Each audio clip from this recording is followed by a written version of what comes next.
बिस्मिल्लाहिर्रहमानिर्रहीम। Hello everyone, अस्सलाम वालेकुम। मैं हूं आपका host consultant medical specialist doctor Tanveer Arshad Chaudhry. आप देख रहे हैं program health special on special TV. सुनते कानों देखती आंखों को डॉक्टर तनवीर अरशद चौधरी का सलाम मोहब्बत। जैसे कि हमारी तमाम ऑडियंस जानती है कि हमने हमेशा करंट इशू को टाइटल करने की कोशिश की है। जो भी आपकी मौसम से मुतल्लिका किसी भी तरह की आपकी हेल्थ से रेलिवेंट जो भी कंप्लेंट होती हैं, हम कोशिश करते हैं कि अपने इस प्रोग्राम हेल्थ स्पेशल के अंदर अपने एक्सपर्ट को बुला के आपकी उस सवाल जवाब या आपके जहनों के अंदर उठने वाले जो भी ख्यालात हैं जिनका आप इजहार कमेंट बॉक्स में हमारे करते हैं, तो हम कोशिश करते हैं कि अपने सीनियर्स को यहाँ पे बुलाएं और बेस्ड ऑन साइंस गुफ्तगू करके रेलिवेंट टॉपिक के ऊपर आप लोगों की रहनुमाई करें। आज हमारा ये जो मौजू होगा इस प्रोग्राम का, इसमें प्रोग्राम के पहले हिस्से में जब हम बात करेंगे तो इसमें हम बात करेंगे कि दिल को कैसे सेहतमंद रखा जा सकता है और दिल की मुशक्क़त को कम कैसे किया जा सकता है। माह रमज़ान में दिल की बीमारियां, कोलेस्ट्रॉल या इसके साथ आपकी हार्ट बीट का और ब्लड प्रेशर का अप डाउन होना, इसको किस तरह मैनेज किया जा सकता है। फिर आपकी सेहत को बेहतर करने के लिए माह रमज़ान में सहरी और अफ्तारी किस तरह करनी चाहिए, उसमें किस तरह की न्यूट्रिएंट्स वैल्यू होनी चाहिए या किस तरह की न्यूट्रिशन लेनी चाहिए और उसमें क्या क्या लिया जा सकता है। फिर प्रोग्राम के दूसरे हिस्से में हम बात करेंगे कि आपके बॉडी के जो जॉइंट हैं, मसल्स हैं, नर्व हैं, इनको ताकतवर कैसे बनाया जा सकता है, उसकी डाइट क्या होनी चाहिए। अगर उनके अंदर किसी भी तरह की कोई पेन वगैरह निकलती हैं, खिंचाव पड़ता है, टेंडनेस आती है, रुकावट है, तो वो कौन सी स्पेशलिटी उसको डील करती है और उसके आने की वजूहात क्या होती हैं और उसका इलाज कैसे किया जा सकता है। हमारे इस प्रोग्राम को जब आप देख रहे हों तो कोशिश कीजिएगा कि पूरे तवज्जुह के साथ, पूरी जहनीत के साथ, पूरे कॉन्सेप्ट के साथ और फोकस करके जब आप इसको देखेंगे तो आपकी ज़िंदगी में आसानी पैदा करने के लिए बेशुमार फार्मूले आपको यहाँ से मिलेंगे। मेरे साथ स्टूडियो में इन सारे मौज़ूआत पर बात करने के लिए आलमी शोहरत याफ्ता बाबा cardiologist professor doctor Haroon Aziz Babar मेरे साथ तशरीफ़ रखते हैं। Sir, welcome to the show. Thank you, अस्सलाम वालेकुम। उसके बाद मेरे साथ आलमी शोहरत याफ्ता gold medalist consultant clinical dietitian doctor Anika Zahid मौजूद हैं। डॉक्टर साहब, welcome to the show. Thank you. Sir, जैसे कि आप जानते हैं कि माह रमज़ान किसी नेमत से कम नहीं है रूहानी और जिस्मानी सुकून के लिए। इस माह मुक़द्दस में लोगों को बेशुमार ऐसे मौके मिलते हैं जिससे वो आपकी बॉडी अपनी जो है वो उसको रिसाइकिल भी कर सकते हैं, डिटॉक्सिफिकेशन भी कर सकते हैं और अपनी बीमारियों को रिवर्स गियर भी लगा सकते हैं। तो sir, being a consultant cardiologist, आप ये क्या समझते हैं कि रोज़ा दिल की सेहत के लिए कितना अच्छा हो सकता है? देखिए जी, माशाल्लाह बड़ा अच्छा टॉपिक आपने शुरू किया है। सर, मैं सलाम अर्ज़ भी करूँगा आपको भी, सर सारे वेलकम। नाज़रीन को भी। Sir welcome. रोज़ा माशाल्लाह एक नेमत है, सर, लेकिन नेमत भी जब आप इस्तेमाल करते हैं या लेते हैं तो उसके भी कुछ कायदे हैं, ठीक, और उसके भी कुछ असूल हैं। ठीक। तो ख़ास तौर पे वो वाले लोग जिनको दिल की तकालीफ है, सर, और दिल की तकालीफ में अगर आप देखें तो उसमें काफ़ी एक चीज़ें नीचे आ जाती हैं। अगर आप उनको 1 2 3 4 डिफरेंट क्लासिफिकेशन ब्रैकेट्स में क्लासिफाई करें सर, तो सबसे ज़्यादा कॉमन तो आपका हाई ब्लड प्रेशर है। ठीक। हम कहते हैं ये दुनिया पूरी में एवरी 4th पर्सन, जो हर चौथा आदमी जो अबव द एज ऑफ 40 है, उसको हाई ब्लड प्रेशर है। ठीक। और इवन पाकिस्तान में भी यही तनासब, तकरीबन 1/1 एवरी 3 में 1 है, ठीक, या कम से कम 4 में 1 है। ठीक है। तो ये अक्सर लोग का पूछते हैं कि जनाब हमें हाई ब्लड प्रेशर है तो हम रोज़ा रख लें। सर, तो बिल्कुल रख लें। रोज़ा माशाल्लाह ब्लड प्रेशर को डिक्रीज़ करता है, आपके हाई ब्लड प्रेशर को कम करता है। ठीक है। लेकिन प्रोवाइडेड, उसकी शर्त यह है कि आप अपनी दवाई वक्त पे खाएं, ठीक है। आप अपना वज़न मेंटेन करें, ठीक। और रोज़े में आप ब्लड प्रेशर आपका कंट्रोल होना चाहिए। सर, अगर आपका ब्लड प्रेशर कंट्रोल नहीं है तो फिर आप उस वक्त रोज़ा नहीं रख सकते या अवॉइड करेंगे।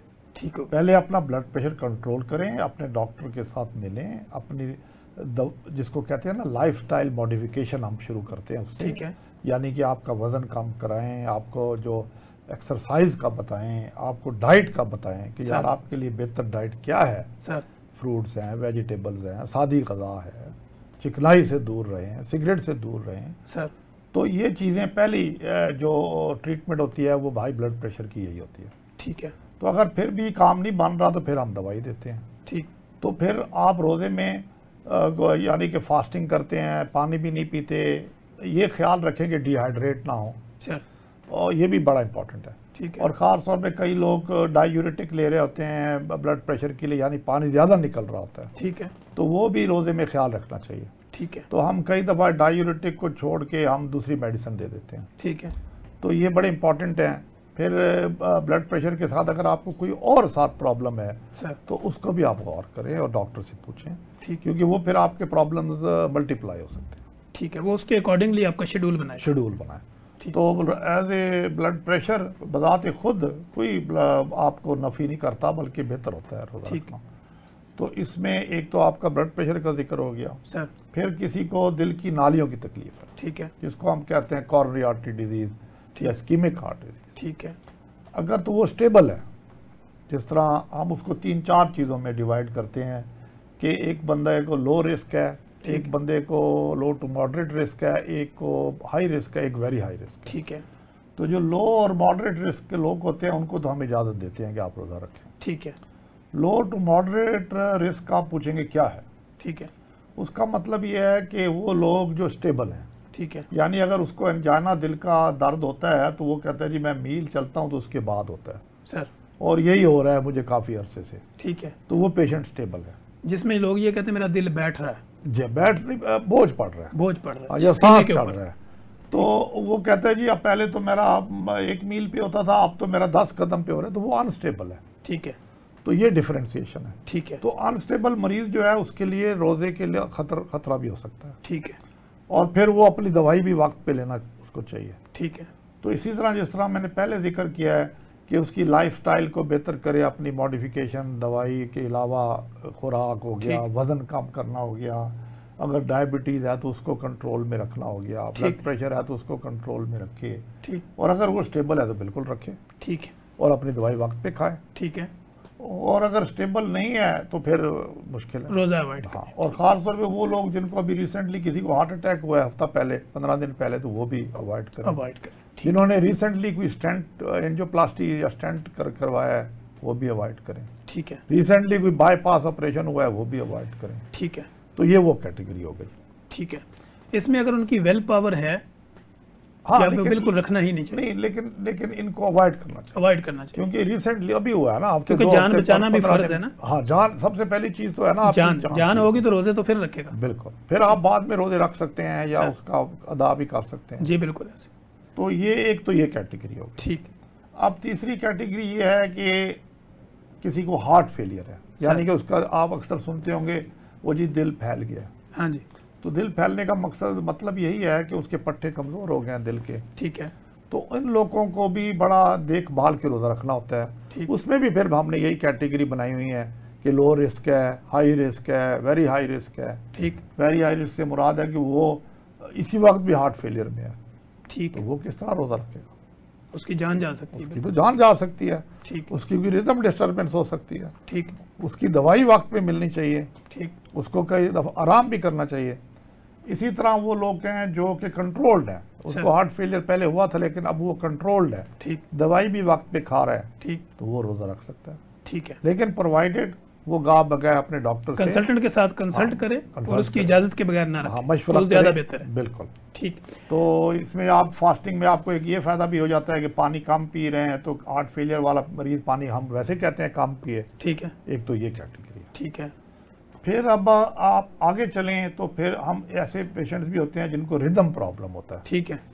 ये अक्सर लोग नहीं पता होता, तो ये बताना भी बड़ा ज़रूरी है। सर, रिदम प्रॉब्लम से मुराद ये है कि कई लोगों को रिदमिया चल चुका होता है, यानी कि उनका रेट हार्ट का बढ़ चुका होता है या इर्रेगुलर हो चुका होता है, या मिसिंग बीट्स कहते हैं ना जी। मुझे तो एक बंदा कहता है जी मुझे तो सर डॉक्टर साहब वो मिस बीट्स होती हैं। ठीक है, कभी आती हैं कभी नहीं आती। ठीक है। तो ये सारे लोगों को हमने एवेलुएट करना है, डॉक्टर ने, उसके कार्डियोलॉजिस्ट ने। अगर वो स्टेबल है तो तब हम उसको कह सकते हैं कि तुम रखो, प्रोवाइडेड अपनी दवाई खाओ।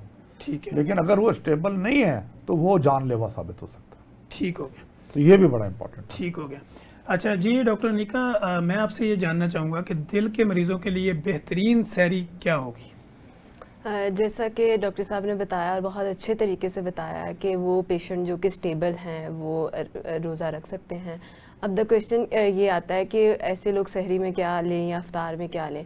तो सहरी में जो इनके लिए डाइटरी रिकमेंडेशन है वो यही है कि इन्होंने फ़ैट फ्री डाइट लेनी है, और अगर अपनी डाइट में फ़ैट रखना है तो वो हेल्दी फ़ैट लेना है, जैसे ट्रांस फ़ैट है या सेचुरेटेड फ़ैट है, इनका इस्तेमाल कम करना है। सोडियम का जो इंटेक है उसको प्रॉपर मोनीटर करके लेना है, और इसके अलावा अपनी डाइट में फ्रूट्स और वेजिटेबल का इंटेक रखना है। अगर हम पर्टिकुलरली ऑप्शंस की बात करें कि वो फूड ऑप्शंस क्या हैं जो कि हम सहरी में ले सकते हैं और जो हमारी कार्डियक हेल्थ से रिलेटेड कॉम्प्लिकेशंस हैं हम उनको भी अवॉइड कर सकें, तो इसमें सबसे पहले तो ये है कि आप उठते साथ ही पानी का इस्तेमाल करें, क्योंकि पानी का इस्तेमाल करने से आपका एक तो बीपी मेंटेन हो जाएगा, और खाली पेट पानी का इस्तेमाल करने से आप ऑलमोस्ट 99 बीमारियों से आप सेफ रह सकते हैं। और बहुत सारे जो आपको करंट इश्यूज आपके चल रहे हैं उनके सिम्टम्स को आप वो कर सकते हैं, कंट्रोल कर सकते हैं। फिर उसके बाद आप अपनी सहरी की तरफ आ जाएं। सहरी में आप चपाती का इस्तेमाल करें, गंदम के छान वाले आटे की रोटी का इस्तेमाल करें, क्योंकि जो रिफाइंड फ्लावर है वो मना होता है, क्योंकि यूजुअली जो डायबिटिक पेशेंट होते हैं वो साथ में हाइपरटेंसिव भी होते हैं। कि अनछना आटा हो,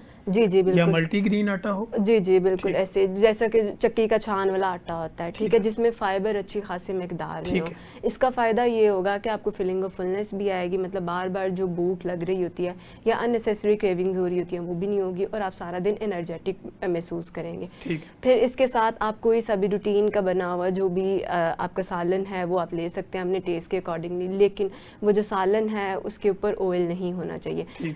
बेहतर तो ये है कि अगर तो आप हाइपरटेंसिव भी हैं, डायबिटिक भी हैं, तो आपके लिए बिल्कुल अलग से सालन बने विदाउट ऑयल। लेकिन अगर आपकी कंडीशन अब इतनी वर्स्ट नहीं है, आप लो रिस्क पे हैं, तो फिर उसमें यह है कि जो भी रूटीन का बना है जो आपके बाकी फैमिली मेम्बर इस्तेमाल करें, बस ये है कि उस सालन में जो ऑयल है वो अच्छी क्वालिटी का, मतलब घी का इस्तेमाल ना किया गया हो, ऑयल का इस्तेमाल किया गया हो, ठीक है। वो आप 5 से 7 टेबल स्पून आप ले सकते हैं। अच्छा डॉक्टर भाई, यहाँ पे ये भी होता है कि कुछ लोग जैतून ऑयल जो है ना उसको पराठों पे लगाते हैं, रोटियों पे या सालन पे एक्स्ट्रा डालते हैं, तो क्या कार्डियक या दिल के मरीज, ब्लड प्रेशर वाले या कोलेस्ट्रॉल वाले वो इसका यूज़ कर सकते हैं? नहीं, देखें, जो गार्निशिंग के लिए हम या ड्रेसिंग के लिए ऑयल का इस्तेमाल कर रहे होते हैं वो तो एक कार्डियक पेशेंट नहीं कर सकता, बल्कि इतना ही काफ़ी है कि अगर हम उन्हें अलाउ करें उनके हेल्थ स्टेटस के अकॉर्डिंगली कि वो अपना जो फूड है उसमें कुक कर लें, तो डेट्स मोर देन इनफ। वैसे भी जो आपकी फ़ैट के हवाले से रिक्वायरमेंट होती है वो आपके जो कुकिंग में जितना फ़ैट जाता है वो उससे पूरी हो जाती है, तो देयर इज़ नो नीड कि आप उसको गार्निश करके या ड्रेसिंग करके लें किसी भी ऑयल को। ठीक हो गया। तो जो बॉयल एग लेते हैं विद योक, जी जी, वो अगर दिल वाला मरीज, ब्लड प्रेशर वाला, कोलेस्ट्रॉल वाला लेना चाहे तो वो 24 आवर्स में कितने ले सकता है? अच्छा, इसमें यह है कि हम हेल्थ जो करंट हेल्थ स्टेटस है उसको देखेंगे। अगर तो जो उसकी कार्डियक हेल्थ है वो बहुत वर्स्ट नहीं है, मतलब जैसा कि सर ने बताया, मतलब वो हाई रिस्क पे नहीं है, तो हम उसको अंडे का इस्तेमाल करने के लिए अलाउ कर सकते हैं।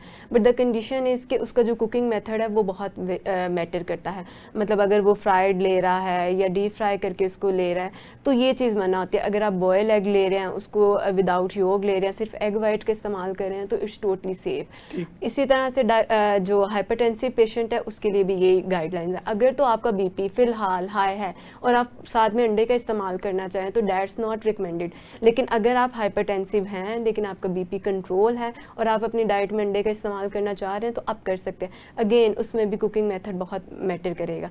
आप जैसे पोच्ड एग ले सकते हैं, बॉयल एग ले सकते हैं, फ्राई एग को अवॉइड करें क्योंकि एग में इटसेल्फ भी आपके फैट्स हैं। फिर जब आप उसको फ्राई करते हैं, एक तो ऑयल की जो या घी की क्वालिटी अच्छी नहीं होती, वो मल्टीपल टाइम्स आपने उसको फ्राइंग के लिए यूज़ किया होता है। सेकेंड, इसकी कैलोरीज बढ़ जाती है और फिर जो आपकी फ़ैट की डेली रिक्वायरमेंट है वो एक्सीड कर जाती है। सो इट्स नॉट रिकमेंडेड कि आप उसको फ्राई करके लें। फिर जब बात आ जाती है डायबिटिक पेशेंट की, क्योंकि कार्डियक पेशेंट डायबिटिक भी साथ में होता ही है, तो उसमें फिर ये होता है कि अगर आप हाइपरटेंसिव नहीं हैं तो अगेन आप अपनी कंडीशन को मॉनिटर करते हुए, अपने हेल्थ एक्सपर्ट का ओपिनियन कंसीडर करते हुए आप बॉयल एग का इस्तेमाल कर सकते हैं। जो डेली रिकमेंडेशन है वो 1 एग इज़ सेफ, मतलब 1 एग वाइट इज़ सेफ। ठीक, तो दही का इस्तेमाल और लस्सी का इस्तेमाल भी ये लोग कर सकते हैं? अच्छा, अगर जो कार्डियक पेशेंट है वो दही का इस्तेमाल कर सकते हैं, लेकिन अगेन इसमें जो क्वांटिटी है और जो दही की टाइप है वो आपने ज़रूर कंसीडर करनी है। आपने लो फैट दही का इस्तेमाल करना है। अब लो फैट का हरगिज़ मतलब ये नहीं है कि आप पैकेज फॉर्म में दही का इस्तेमाल करें।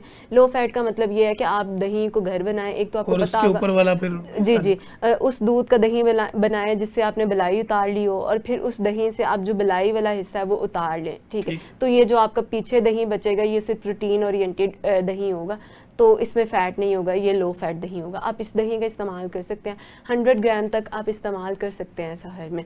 और फिर अगर आप हाइपरटेंसिव हैं उसमें भी यही रिकमेंडेशन है कि अगर आप लो फैट दही की तरफ नहीं भी जाना चाह रहे तो कम से कम वो घर का बना हुआ दही और जो है आपका होल जो मिल्क है उसका दही होना चाहिए, और आप भी 100 ग्राम तक दही का इस्तेमाल कर सकते हैं। लेकिन उसमें ये अवॉइड करें कि कुछ लोग दही में सॉल्ट का ऐड कर रहे होते हैं या शुगर ऐड कर रहे होते हैं, ये चीज़ें अवॉइड करें। जो एक्चुअल कल्प्रिट है ना वो ये आपके गार्निशिंग स्टाइल्स हैं या आपके कुकिंग स्टाइल्स हैं। जो अल्लाह ताला ने नेचुरल फूड बनाया है वो कल्प्रिट नहीं है, वो आप इत्तेदाल के साथ इस्तेमाल कर सकते हैं। ठीक हो गया। अच्छा सर, ये कन्फ्यूजन लोगों के अंदर माह रमज़ान में पाई जाती है कि जो दवाई है दिल की हो, ब्लड प्रेशर की हो या कोलेस्ट्रॉल की हो, वो सहरी में लें ज़्यादा बेहतर है या अफ्तारी में लें ज़्यादा बेहतर है? देखिए जी, जो डायबिटिक्स है ना उनको तो हम रिकमेंड करते हैं, स्पेशली एक ग्रुप है सल्फोनाइल यूरियाज का, ठीक है सर। इसमें एमरिल वगैरह और ग्लिसराइड और सारे आते हैं, ठीक है। इसको तो हम कहते हैं कि आप अगर आपने लेनी है तो आप इफ्तियारी में लें, ठीक है। और अगर आप 2 टाइम ले रहे हैं तो फिर 1 टाइम इफ्तियारी में लें, ठीक है। और अगर आप फुल डोज ले रहे हैं तो उसकी हाफ डोज इफ्तियारी में लें। ठीक हो गया। ये तो डायबिटिक्स के लिए तो ये है। ठीक है। और बाकी लोगों को भी बेहतर तो यही है, जिस तरह अगर वो 2 टाइम ले रहे हैं तो 1 टाइम इफ्तियारी में ले लें, दूसरी टाइम जब सहरी होती है उस वक्त ले लें। ठीक है। तो सर आम रूटीन के अंदर भी हमने देखा है कि ब्लड प्रेशर की दवाई लोग रात को सोते वक्त लेते हैं, तो इसका बेहतरीन तरीका सोते वक्त लेना है या सुबह नाश्ते के बाद? आजकल तो बहुत अच्छी मेडिसिन आ गई हैं जिनका 24 आवर्स असर होता है। ठीक है। इसमें बड़ी स्टडीज़ आई हैं। पहले अक्सर यही कहते थे कि जनाब सोते वक्त लें क्योंकि हार्ट अटैक का ज़्यादा ताल्लुक अर्ली मॉर्निंग आवर से है, ठीक है, तो वो कवर करेगा। ठीक है, यानी रात को ले लें तो वो सुबह तक कवर करेगा। लेकिन क्योंकि आजकल मेडिसिन ऐसी आ गई हैं जिनका 24 आवर्स या उससे भी ज़्यादा असर है, तो वो आप किसी वक्त भी ले सकते हैं। ठीक हो गया। अच्छा सर, यहाँ पे जैसे हम ये देखते हैं कि कुछ दवाइयाँ बीटा ब्लॉकर हैं, कुछ कैल्शियम चैनल ब्लॉकर हैं, कोई अल्फ़ाबेटिक है, कोई इस तरह दूसरी जो हम देखते हैं डायोरेटिक हैं, तो एक आम आदमी को ये कैसे समझ आए कि इन दवाइयों के कैसे कैसे रोल होते हैं अलग अलग से? देखिए जी, पहले जिस वक्त मैंने अर्ज़ किया थोड़ी देर पहले कि जो ख़ास तौर पे डायूरेटिक हैं ये आपका पानी निकालते हैं, ये यानी पेशाब आवर दवाइयाँ, पेशाब आवर दवाइयाँ होती हैं। तो अगर आप वो ले रहे हैं तो स्पेशली जब आप फास्ट कर रहे हैं, रोज़ा रख रहे हैं, तो आपको ख्याल करना पड़ेगा कि आप डिहाइड्रेट ना हो जाए। यानी वो अगर आप सहरी में ले लेंगे सारा दिन वो पानी निकल जाएगा, डिहाइड्रेट। हाँ, फिर आपने अगर लेनी भी है तो फिर आप इफ्तियारी में लें, ठीक है, और उसकी तादाद भी कम कराएं, उसकी जगह पे कोई और दवाई लें, ठीक है। और अगर आप इससे उसका मुतबादिल नहीं है, जिस तरह कार्डिक फेलियर के पेशेंट हैं, तो फिर तो आपको उस वक्त लेना पड़ेगा, तो वो फिर आप इफ्तियारी के टाइम लें। ठीक और आजकल एक नई दवाइयाँ आ गई हैं जो डायबिटिक्स को हम देते हैं, SGLT2 इनहिबिटर्स, सर वो कार्डियोलॉजी में भी हम देते हैं, हार्ट फेलियर वालों को भी, तो वो भी पेशाब वगैरह ये सारे यूरिन से ग्लूकोज निकालते हैं। ठीक है। तो अगर ये आप मिक्स कर देंगे डायूरेटिक के साथ तो उसके लिए वो खतरनाक हो सकता है, स्पेशली फास्टिंग में। ठीक हो गया सर, तो ये बड़ा इंपॉर्टेंट है सर। जी नाजरीन, कहीं मत जाइएगा, हमारे साथ रहिएगा, यहीं पे वक्त हुआ एक ब्रेक का, और ब्रेक के बाद जब हम आएंगे तो हम अपनी गुफ्तगू को यहीं से कंटिन्यू करेंगे। वेलकम बैक नाजरीन, जैसे कि आपने देखा कि प्रोग्राम के पहले हिस्से में Babai cardiologist professor doctor Haroon Aziz Babar हमारे साथ मौजूद हैं और बड़े खूबसूरत अंदाज में ये बता रहे थे कि मेडिसिन का इस्तेमाल माह रमज़ान में किस तरह करना चाहिए। अगर आप दिल के मरीज़ हैं, ब्लड प्रेशर के मरीज़ हैं, डायबिटिक पेशेंट हैं, तो आपने जो अपनी दवाई की खुराक लेनी है वो कब कब लेनी है, इसके ऊपर सर बड़ी डिटेल से गुफ्तगू कर रहे थे। फिर इनकी क्लासिफिकेशन मेडिसिन की क्या होती है उसके ऊपर हम बात कर रहे हैं। सर एक तो डायोरेटिक के ऊपर बात हो गई, अब इसके बाद अगर हम बीटा ब्लॉकर है, कैल्शियम चैनल ब्लॉकर है, ये बाकी दवाइयों को ज़रा थोड़ा क्लासिफाइड कर दें हमारे नाज़रीन की समझ के लिए। जी, बीटा ब्लॉकर बड़ी अच्छी दवाई है, स्पेशली वो लोग जिनको एंजाइना है, सर स्किमिक हार्ट डिजीज़ है, दिल की नालियों की तकलीफ, ठीक है, और अभी तक उसका कोई मुतबादिल नहीं आया, ठीक है, और इसका बड़ा पाइवटल रोल है, ठीक है। तो वो लोग जो इस तकलीफ से गुजर रहे हैं तो वो तो बीटा ब्लॉकर लेते रहेंगे, ठीक है। उनको बस यही ख्याल रखना पड़ेगा कि उनकी पल्स वगैरह रेट ठीक रहे। ठीक है। और जो वो लोग जिनको इससे साइड इफ़ेक्ट्स हो रहे हैं, कई दफ़ा पेरिफेरीज कोल्ड हो जाती हैं, ठंडी हो जाती हैं, तो यानी उनकी टांगें नीचे वाला हिस्सा ठंडा हो जाता है, हाथ पांव सुन्न होना शुरू हो गया, उंगलियां हो गई, तो ये उसका एक साइड इफ़ेक्ट है। ठीक है, जो लोगों को पता होना चाहिए। ठीक है। और ख़ास तौर पे वो जो एस्थमेटिक्स हैं, जिनको दमे की तकलीफ है, उनको भी हम कहते हैं इससे अवॉइड करें। ठीक है, क्योंकि ये दमे को भी प्रेसिपिटेट कर सकते हैं। यानी वो बीटा ब्लॉकर ना ले, बीटा ब्लॉकर से परहेज करें। ठीक है। कई लोगों को कुछ नहीं होता, लेकिन अक्सर लोगों को इससे हो सकता है, जो एस्थमेटिक्स हैं। ठीक है। और वो लोग जिनका हार्ट रेट लो रहता है, ख़ास तौर पे 60 से कम, सर, तो उनको भी, या 60, उनको भी अवॉइड करना चाहिए। ठीक है, क्योंकि ये मज़ीद हार्ट रेट लो कर देंगी। ठीक है। तो ये बीटा ब्लॉकर्स का ये बड़ा ज़रूरी है कि लोगों को पता हो। ठीक है। तो कार्डिक फेलियर जहाँ तक कंसर्न है, आजकल तो हम उसमें भी बीटा ब्लॉकर देते हैं। ठीक है। स्पेशली बड़ी लो डोजेज में। ठीक है। और स्टेबल जब हो जाता है। ठीक है। और कैल्शियम चैनल ब्लॉकर भी अच्छे मेडिसिन हैं, लेकिन ये बीटा ब्लॉकर के बाद आते हैं। ठीक है। स्पेशली ये आते हैं for the control of high blood pressure. ठीक है। या ये आते हैं, जो पहला इनका यूज़ है तो हाई ब्लड प्रेशर के लिए, ख़ासतौर पे 55 से एज ऊपर हो, तो उसके लिए हम कैल्शियम चैनल ब्लॉकर देते हैं। पहली इंडिकेशन है। ठीक है। डाययूरेटिक्स भी पहली इंडिकेशन है। ठीक है। वो लाजमी ब्लड प्रेशर के लिए दे सकते हैं, या वो। ठीक है। क्योंकि वो जल्दी रिस्पॉन्ड करते हैं, बूढ़े अबाउट 55 भी और ब्लैक लोग भी जो अफ्रीका के हैं। ठीक है। ये इनको बेहतर रिस्पॉन्ड करते हैं। ठीक हो गया। लेकिन people below the age of 55, उनके लिए अब नहीं, जो मेडिसिन नहीं तो नहीं है, कई सालों से चल रही हैं, जिनको हम एस इनहिबिटर्स कहते हैं या एंजियोटेंसिन रिसेप्टर ब्लॉकर कहते हैं जी, जिसमें डायोवान वगैरह है, तो वालसार्टन जिसे कहते हैं सर, इर्बिसार्टन है, तो ये देते हैं पहली लाइन में, स्पेशली जो 55 से नीचे हैं। ठीक है। तो अगर इनसे काम ना बन रहा हो तो फिर कैल्शियम चैनल ब्लॉकर से इनको कंबाइन कर देते हैं। ठीक। फिर भी काम ना बन रहा हो तो फिर कोई डाययूरेटिक पे भी आ जाते हैं। ठीक है। और फिर उसके बाद बीटा ब्लॉकर की प्लेस अब नीचे चली गई है हाई ब्लड प्रेशर में, गो के कॉरोनरी आर्टरी डिजीज में बीटा ब्लॉकर की टॉप की प्लेस है। ठीक है। अच्छा सर, हमने देखा है कि लोप्रीन या एस्प्रिन टाइप हम कंटिन्यू साथ देते हैं, तो क्या 50 प्लस जो एज होती है वहाँ पे इसका कोई साइड इफेक्ट भी होता है? देखिए जी, 50 प्लस की बात नहीं है, इसका साइड, हर मेडिसिन का साइड इफेक्ट है। ठीक है। पहले तो ये लोगों को पता होना चाहिए हर किसी को कि कोई मेडिसिन, दवाई ऐसी नहीं है जिसका साइड इफेक्ट ना हो। ठीक है। किसी का कम है, किसी का ज़्यादा है। ठीक है। तो जहाँ तक एस्प्रिन का ताल्लुक है, एस्प्रिन हो गई या क्लोपिडोग्रिल हो गई, जिसको हम एंटी प्लेटलेट भी कहते हैं। जी सर। यानी कि जो प्लेटलेट की एग्रीगेशन को रोकते हैं, उनको इकट्ठा होने को रोकते हैं। ठीक है। और खून पतला करते हैं। ठीक है। खास तौर पे इस्कीमिक कॉरोनरी आर्टरी डिजीज में देते हैं, खास तौर पे जिनको स्टेंटिंग हुई होती है उनको देते हैं। ठीक है। तो ये वो लोग हैं जिनको इनकी बेहद जरूरत है। ठीक है। ये इसके बगैर नहीं रह सकते। ठीक है। ये अदरवाइज उनके स्टेंट बंद हो जाएंगे। ठीक है। अदरवाइज उनकी दिल की नालियों में क्लॉट जम जाएगा। ठीक है। तो ये ऐसे लोगों के लिए तो जरूरी है। ऐसे लोगों के लिए जिस तरह आप एक जस्टिस कर रहे होते हैं ना कि कौन सा पल्ला भारी है, ठीक है, तो उनका पल्ला भारी है। ठीक है। साइड इफेक्ट जरूर है, लेकिन जब आप देखते हैं कि पल्ला भारी है तो फिर हमको देना पड़ता है। आपकी जिंदगी बचाने में उनका रोल है। तो जहाँ साइड इफेक्ट अगर 1% 2% है तो वो आपकी 90% से ऊपर आपकी जिंदगी बचा रहे हैं। ठीक है।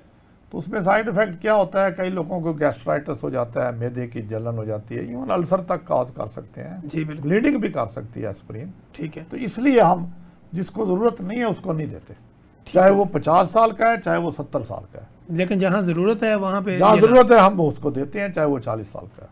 ठीक है।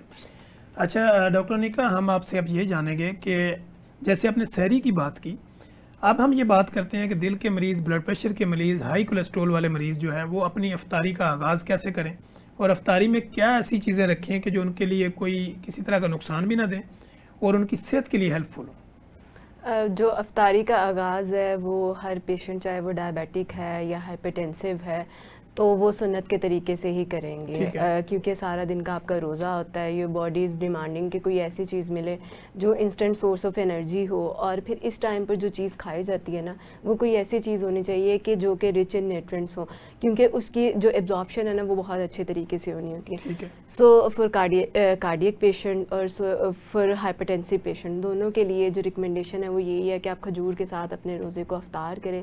जो खजूर की क्वांटिटी है वो ये है कि आप एक स्मॉल साइज़ की ले लें अगर आप डायबिटिक है, अगर आप हाइपरटेंसिव हैं और कार्डियक है तो आप मीडियम साइज़ तक की ले सकते हैं। उसमें आप पर्टिकुलरली उस खजूर का इस्तेमाल करें जो थोड़ी सी हार्ड होती है। मतलब एक खजूर होती है जो टेस्ट में या जब आप लेते हैं उसकी जो अपीयरेंस है या टेक्सचर है वो बहुत सॉफ्ट सा होता है, उसका इस्तेमाल ना करें। मतलब उससे क्या होगा, फ़ौरन से आपके जो ब्लड शुगर लेवल्स हैं वो रेज्ड हो जाएंगे। ठीक है, तो आप हार्ड फॉर्म में एक डेट का इस्तेमाल कर सकते हैं। उसके बाद अगर तो आप कार्डियक पेशेंट हैं और आप हाइपरटेंसिव नहीं हैं तो आप लेमनेड का इस्तेमाल कर सकते हैं, लेकिन again without sugar and without salt. अगर आपको बहुत हो रहा है, आप हाइपरटेंसिव नहीं हैं, ठीक है, तो आप उसमें पिंक सॉल्ट का ऐड कर सकते हैं। लेकिन अगेन जो पिंक सॉल्ट है, जो उसकी क्वांटिटी है, वो फिर आपके जो पूरा दिन आपकी जो डाइटरी इंटेक है उसमें आपका जो सोडियम इंटेक है वो इन टोटल 2300 माइक्रोग्राम से एक्सीड नहीं करना चाहिए। तो अगर तो वो पूरा दिन में आपका कंट्रोल्ड है तो उसमें गुंजाइश बचती है तो आप फिर उसमें पिंक सॉल्ट का एडिशन कर लें, अदरवाइज़ आप इसको स्किप कर दें। फिर उसके बाद ये है कि आप चना चाट का इस्तेमाल कर सकते हैं। चना चाट 1 कप तक इस्तेमाल कर सकते हैं। अगर 1 कप से आपका नहीं पेट भरा, आपको भूख ज़्यादा है, तो आप उसमें सैलड की क्वांटिटी कम या ज़्यादा कर सकते हैं। सैलड के लिए आप अपने सीजनल वेजिटेबल्स का इस्तेमाल कर सकते हैं। अगर आपको कोई और अंडरलाइंग इशू नहीं है, आप सिर्फ कार्डियक पेशेंट हैं, तो कार्डियक पेशेंट के लिए most of the vegetables recommended होती हैं। बल्कि जो उनका डाइट प्लान है वो इस तरह से डिज़ाइन किया जाता है कि उसमें वेजिटेबल्स और जो फ्रूट्स की सर्विंग्स हैं वो एक नॉर्मल जो इंडिविजुअल के लिए डाइट डिज़ाइन की जाती है उसकी निस्बत ज़्यादा हो। तो आप कोई सी भी सीजनल वेजिटेबल ऐड करके ले सकते हैं। फिर यहाँ पर लोग पूछते हैं कि हम कौन से चनों का इस्तेमाल करें, आप दोनों का इकट्ठा भी इस्तेमाल कर सकते हैं, ब्लैक और वाइट जी जी, और किसी एक का भी आप इस्तेमाल कर सकते हैं। फिर उसके बाद आप कम अज़ कम ना 30 मिनट्स का गैप ज़रूर दें। ये चीज़ आपको हेल्प करेगी, आपकी जो कार्डियक इश्यूज़ की प्रोग्रेशन है उसको भी कम करेगी। और फिर इसके अलावा जो आपका वेट गेन हो रहा था, रमज़ान में अक्सर लोग कंप्लेन करते हैं हमारा वेट गेन हो जाता है या जो हमारा बेली फैट है वो बढ़ जाता है, इसकी वजह ये होती है जैसे ही इफ्तार होती है हम जितनी फूड आइटम्स हमारे पास अवेलेबल होती है हम सब एक साथ ही रख लेते हैं और सबको एक साथ ही खाते हैं। तो अपनी जो इस रूटीन है इसको आप थोड़ा सा मॉडिफाई करें। जो स्टार्टर है, स्नैक्स वगैरह लेने के बाद आप कम से कम 30 मिनट्स का गैप दें। और जो कि अल्लाह ताला ने एक हमारी रूटीन इस तरह से सेट किया, जैसे हम मगरिब वगैरह पढ़ें, कोई 10-5 मिनट की वॉक करें, तो इसमें ये 30 मिनट्स का गैप आ जाता है। उसके बाद आप अपने डिनर की तरफ जाएँ। तो अगेन जो आपका डिनर है वो भी, उसका भी पोर्शन साइज़ कंट्रोल होना चाहिए। जो आपकी डाइटरी रूटीन है वो इस तरह से होनी चाहिए, जो न्यूट्रिएंट्स मैंने बताए हैं कि वो आपने लिमिट करने हैं वो लिमिट ही रहेंगे, और जिनका आप इस्तेमाल कर सकते हैं उन्हीं न्यूट्रिएंट्स के साथ आपने लेनी है। जैसे अगर हम मील की बात करें तो आप अगेन इसमें भी आपका वेट आ जाता है, लेकिन ऑन एन एवरेज बेसिस एक रोटी के 3 हिस्से तक रोटी हम इस्तेमाल कर सकते हैं, जो कि यूजुअली 5 इंचेस की रोटी बनती है, वो होल ग्रेन आटे की लेनी है। जैसे ऑलरेडी आपने भी जिक्र किया कि मल्टीग्रेन हो सकता है, या जो आपका जिसको हम कहते हैं चक्की का छान वाला आटा, वो वाला आटा हो सकता है। उसके साथ आप 5 से 7 चम्मच कोई सा भी रूटीन का सालन ले सकते हैं, ऑयल साइड पे करके। जो हमारा लाहौरी स्टाइल है कि हमने हर खाने के ऊपर ऑयल जब तक प्रॉपर ना हो तो हम समझते हैं हमारा तो फूड ही अच्छा नहीं है, तो उस चीज़ को आपने अवॉइड करना है।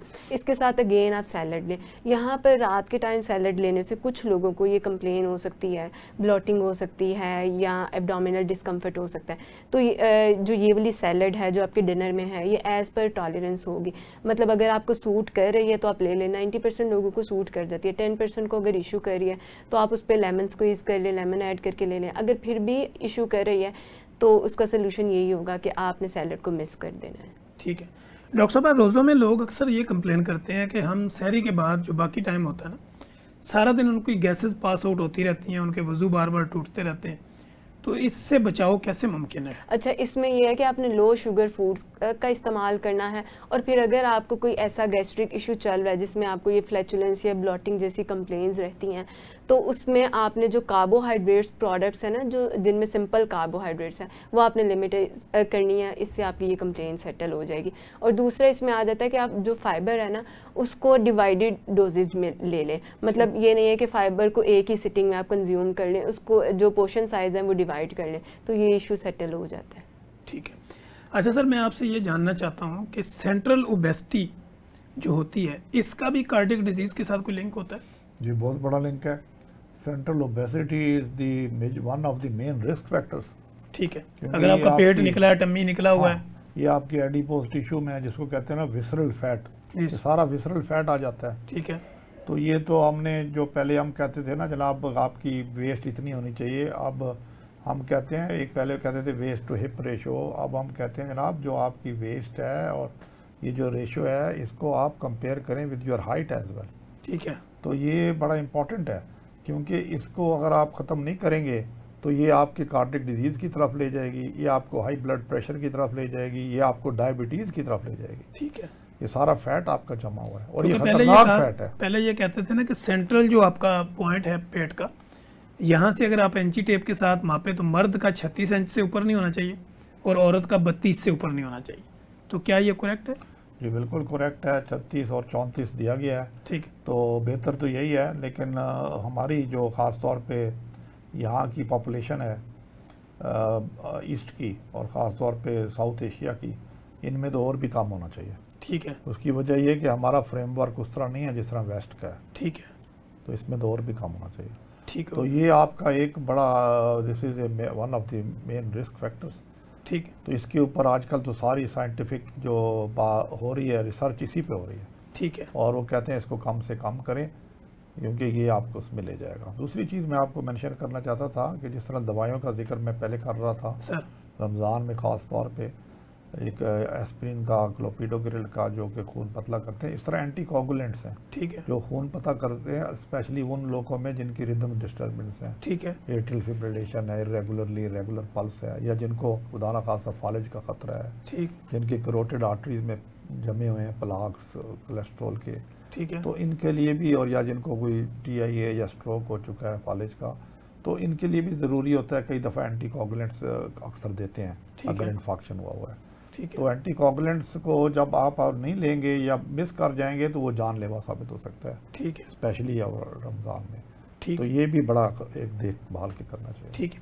अच्छा सर, यहाँ पे हमने देखा है कि कुछ लोग हमारे क्लिनिकल ट्रायल में रिपोर्ट होते हैं, वो कहते हैं डॉक्टर साहब मैं पहले ब्लड प्रेशर की दवाई खाती थी या खाता था, अब मुझे किसी ने ये बताया कि मैं जो है ना वो लहसुन खाना शुरू कर दिया है, गार्लिक लेती हूँ, तो मैंने दवाइयाँ छोड़ दी हैं, मेरा BP चेक करें बिल्कुल नॉर्मल है। तो इसमें रियलिटी कितनी है सर? देखिए जी, ये एक बड़ा मिथ है। आजकल आपने बड़ा अच्छा पॉइंट आउट किया है, इसको एक्सप्लेन करना भी ज़रूरी है सर। ये लहसुन खाना या अदरक खाना या लीमू या प्याज, ये कोई बुरी चीज़ें नहीं हैं। ठीक है। ये बड़ी अच्छी चीज़ें हैं। ठीक है। और ये ज़माना कदीम से आ रही हैं सर। और इनके फ़ायदे भी डेफिनेटली हैं। ठीक। एंटी इन्फ्लेमेटरी हैं वगैरह वगैरह सर। लेकिन ये दवाई की रिप्लेसमेंट नहीं है। ठीक है। आप ये नहीं कर सकते कि इस दवाई छोड़ के ये शुरू कर दें। ठीक है। आप इन एडिशन ये खा सकते हैं। ठीक है। अगर आप खाना चाहें, यानी आप अपनी सेहत के लिए बाकी मामलात को बेहतर करने अगर आप चाहते हैं जी मैंने तो ये ज़रूर खाना है, तो फिर आप बेशक खाएं, लेकिन आप दवाई अपनी वक्त पे लें। ठीक है। दवाई छोड़ के इस पे कन्वर्ट होंगे तो रिस्क है। ये बहुत बड़ा रिस्क नहीं, ये बहुत बड़ी गलती है, ये ब्लंडर है। ठीक है। ये तो दावत आप दे रहे हैं कि आप बैल मुझे मार। ठीक है। आप फिर डिजीज़ को, तकलीफ को दावत दे रहे हैं। ठीक हो गया। अच्छा सर, जैसे आपने अस्थमा की बात की थी कि दमे के मरीज़ सांस के या चेस्ट इन्फेक्शन के साथ, तो कोई मरीज़ जिनकी चेस्ट इन्फेक्शन कंटिन्यू रहता है और उसको वो निगलेक्ट करें, तो क्या वो कार्डियक डिजीज़ में कन्वर्ट हो सकता है? बिल्कुल हो सकता है। अगर एक आदमी को बार बार चेस्ट इन्फेक्शन हो रहे हैं तो सबसे पहले तो ये जानना चाहिए, या बच्चे को या बड़े को, कि क्या इसको कार्डियक डिजीज़ तो नहीं है। ठीक है। क्योंकि अगर दिल में कई किस्म की बीमारियां होती हैं जिसको हम कंजेनिटल हार्ट डिजीज़ कहते हैं सर, उसमें कई दफ़ा दिल में सुराख होते हैं सर, लोग 40-40 साल के हो जाते हैं, पता नहीं चलता। ठीक है। तो उसका एक जो ज़ाहरी अलामत होती है वो चेस्ट इन्फेक्शन है। ठीक है। जिसको बार बार चेस्ट इन्फेक्शन क्यों हो रेशा रहा है, रहता है, बार बार बलगम बनती है। उसका हार्ट भी आपको चेक करना चाहिए। ठीक कि क्या उसको सिर्फ इम्यूनिटी की प्रॉब्लम है या उसको दिल का कोई मसला है। ठीक है। तो इसी तरह अगर चेस्ट इन्फेक्शन बार बार होता है तो कई दफ़ा ये होता है कि इन्फेक्शन के बजाय उसको तकलीफ कुछ और होती है। ठीक है। लेकिन आप ट्रीटमेंट इन्फेक्शन का लंग्स की, तो वो फाइब्रोसिस हो रही होती है, सांस नहीं आ रहा होता, वो भी दिल को अफेक्ट करता है। ठीक। वो दिल को भी, साइज को भी बढ़ा सकता है। ठीक है। Vice versa. ठीक है। कई दफ़ा वेल्वुलर हार्ट डिजीज होती है, दिल के वेल्व का प्रॉब्लम होता है सर, उन लोगों को भी चेस्ट इन्फेक्शन ज़्यादा हो रहा होता है। ठीक है। तो इसके लिए ये दिल और लंग्स जो हैं ये इकट्ठे ही हैं। ठीक तो है। अगर ये इधर प्रॉब्लम बार बार हो रहा है तो फिर आप दिल ज़रूर चेक करें। ठीक है। सर, आम रूटीन के अंदर भी जो दिल के मरीज़ ब्लड प्रेशर के या कोलेस्ट्रॉल के होते हैं, इनको एक खाने से दूसरे के दरमियान मिनिमम कितना गैप रखना चाहिए? देखें जी, मैं आपको ऐसी बात करने लगा हूँ जो आप हैरान हो जाएंगे। कोई गैप बड़े की ज़रूरत नहीं है सर। बल्कि हम तो कहते हैं इवन जो डायबिटिक है वो हर 3 घंटे बाद कुछ ना कुछ खाए। ठीक है। तो ये दिल का मरीज, दिल का तकलीफ होने का मकसद ये कि नहीं है कि आपने खाना पीना बंद कर देना सर, लेकिन आप थोड़ी क्वांटिटी में खाएं। ठीक है। जिससे आपके पेट पे बोझ ना पड़े, ठीक है, पेट ना भरे। ठीक है। आप हर 3 घंटे बाद थोड़ा थोड़ा खा सकते हैं, ठीक है, लेकिन पेट भर के नहीं खा सकते। ठीक है, पेट भर के किसी वक्त भी नहीं खाएं। ठीक है। अच्छा डॉक्टर निका, कोलेस्ट्रॉल के वो मरीज जिनका कोलेस्ट्रॉल कंट्रोल में नहीं होता, माह रमज़ान में कोलेस्ट्रॉल कंट्रोल करने का बेहतरीन फार्मूला आपकी नज़र में क्या है? रमज़ान में भी जो कोलेस्ट्रॉल को कंट्रोल करने की टिप होगी ना, वो यही होगी जो कि आप अपनी नॉर्मल रूटीन में भी फॉलो कर सकते हैं। उसमें यह है कि आप अपनी डाइट को बैलेंस डाइट लें, अपनी डाइट में फ़ाइबर का इस्तेमाल ज़्यादा करें, और अपने जो अफ्तार है उसमें फ़ौरन से आप अपने मेन मील की तरफ ना जाएं। फ़ौरन आप स्नैक्स वगैरह का इस्तेमाल कर सकते हैं, फ्रूट्स का इस्तेमाल कर सकते हैं, और उसके बाद कुछ गैप इंश्योर करके, जैसे मैंने ऑलरेडी बताया कि it should be minimum of 30 minutes, उसके बाद आप अपने मील को लें। इसी तरह आप सहर में एक्सेसिव कैलोरीज ना लें, ओवर ईटिंग की तरफ ना जाएं, और शुगर बेस्ड प्रोडक्ट्स का इस्तेमाल ना करें।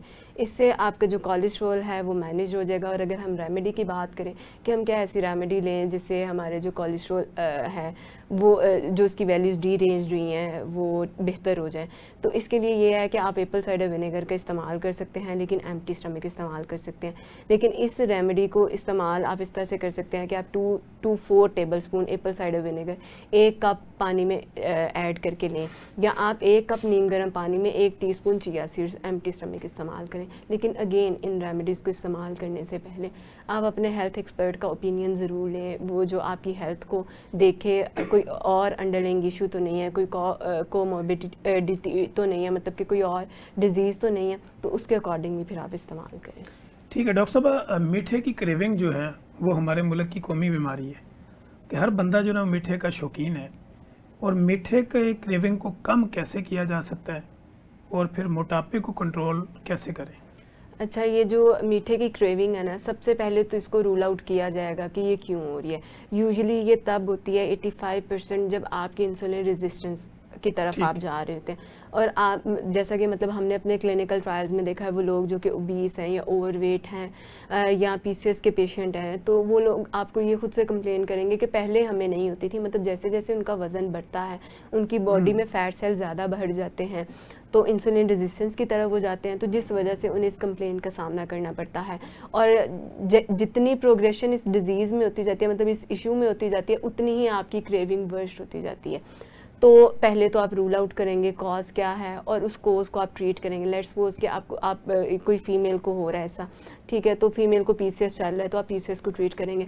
वंस द आप ट्रीटमेंट स्टार्ट करते हैं, और जैसे जैसे ट्रीटमेंट आपका चलता जाता है, ट्रीटमेंट में प्रोग्रेशन होती है, ये सिम्टम्स खुद ब खुद कम होना शुरू हो जाते हैं।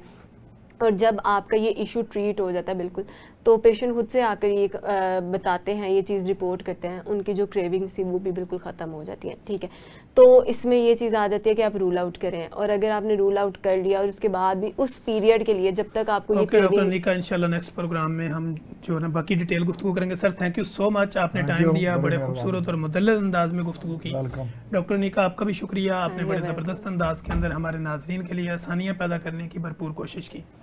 नाजरीन, आपने देखा कि हमारे इस प्रोग्राम में बाबा cardiologist professor doctor Haroon Aziz Babar मौजूद थे, gold medalist doctor Anika Zahid मौजूद थी, बड़े खूबसूरत अंदाज में बेस्ड ऑन साइंस गुफ्तगू कर रही थी, और आप लोगों की ज़िंदगियों में आसानियाँ पैदा करने की भरपूर कोशिश कर रहे थे। अगर आपको ये लगे कि हमारे इस प्रोग्राम से मुतल्लिक़ किसी भी तरह की कोई इन्फॉर्मेशन आपको चाहिए हो, तो कमेंट बॉक्स में आएँ, अपनी राय का इजहार ज़रूर करें। और अगर हमारा प्रोग्राम आपको अच्छा लगता है तो अपने सराउंडिंग में, अपने स्टेटस में और सोशल मीडिया के जितने भी आपके नेटवर्क्स हैं वहाँ पे इसको शेयर करें, ताकि जितने भी लोग हैं उनकी ज़िंदगियों में आसानी पैदा की जा सके। मुझे, मेरे गेस्टों को और मेरी प्रोडक्शन टीम को इजाज़त दीजिए। हम दोबारा एक नए प्रोग्राम में नए सवाल जवाब के साथ दोबारा हाज़िर होंगे। तब तक के लिए इजाज़त दीजिए। अल्लाह हाफिज़।